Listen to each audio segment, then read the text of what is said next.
দুপুরের মেনুতে পটল ভাজা বানাবো। পটলটা কেটে ধুয়ে নিয়েছি। এবারে লবণ, হলুদ ভালো করে মেখে নেব। লবণ হলুদ মাখা হয়ে গেছে। এদিকে কড়াইয়ে তেল গরম বসিয়েছি। এদিকে কড়াইয়ে তেল গরম হয়ে গেছে। এবার পটলগুলোকে দিয়ে দেবো।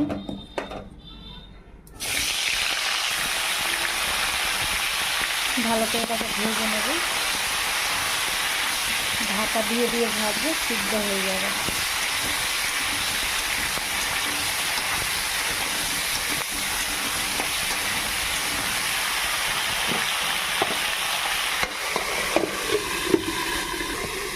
দুপুরের মেনুতে এদিকে আছে কলাইয়ের ডাল, এদিকে পাঁপড় ভাজা, এদিকে পটল ভাজা হচ্ছে।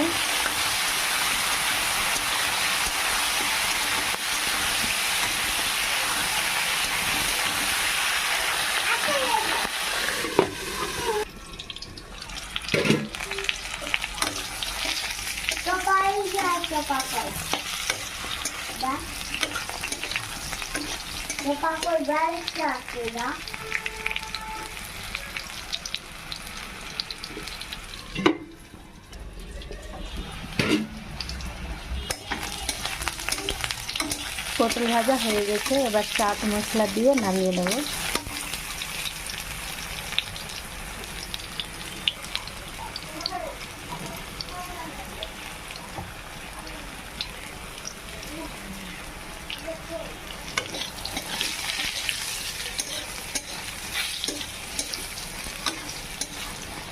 চলো দেখা হবে অন্য রেসিপিতে।